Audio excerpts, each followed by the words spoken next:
ഞാനീ ഇറങ്ങി വരുന്നത് രൂപക്കൂട്ടി എന്നല്ല കേട്ടോ, ഇതൊരു ഷിപ്പാണ്. 1 അവർ ഇതിനുള്ളിൽ എൻ്റർടൈൻമെൻറ്റും ഫുഡും ഒക്കെ ആയിട്ട് സമയം പോയത് അറിഞ്ഞില്ല. ഞങ്ങൾ ചുമ്മാ അബ്രയിൽ കാണാനും നടക്കാനൊക്കെ ഇറങ്ങിയതാണ്. Al Rass area. ഒരു ഷിപ്പിൽ ആളുകളായിട്ടില്ല.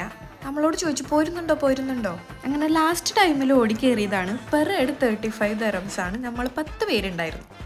വിചാരിക്കാതെ കയറിയതാണെങ്കിലും സംഭവം അടിപൊളിയായിരുന്നു. നമ്മുടെ അപ്പുറത്തും ഇപ്പുറത്തൊക്കെ ഇതുപോലെയുള്ള ഒരുപാട് ഷിപ്പുകൾ ഉണ്ടായിരുന്നു. മുകളിൽ നിന്നുള്ള വ്യൂ അടിപൊളിയായിരുന്നു. ഫുഡെല്ലാം അറേഞ്ച് ചെയ്തിരിക്കുന്നത് മുകളിലാണ്. നമ്മളെ എൻ്റർടൈൻ ചെയ്യാൻ ഒരുപാട് പരിപാടികൾ അവർ അറേഞ്ച് ചെയ്തിട്ടുണ്ട് കേട്ടോ. കുട്ടികളൊക്കെ വെരി ഹാപ്പി. ഇനി ഫ്ലോട്ടിംഗ് ബ്രിഡ്ജ് ആരും കണ്ടില്ല എന്ന് പറയരുത്, കണ്ടോളൂ. എനിക്കും ഇതൊരു പുതിയ എക്സ്പീരിയൻസ് ആയിരുന്നു. ഫുഡൊക്കെ അൺലിമിറ്റഡ് ആയിരുന്നു. അടിപൊളി ഫുഡായിരുന്നു. ഒട്ടും പ്രതീക്ഷിക്കാത്തൊരു എൻജോയ്മെൻ്റ് ആയിരുന്നു.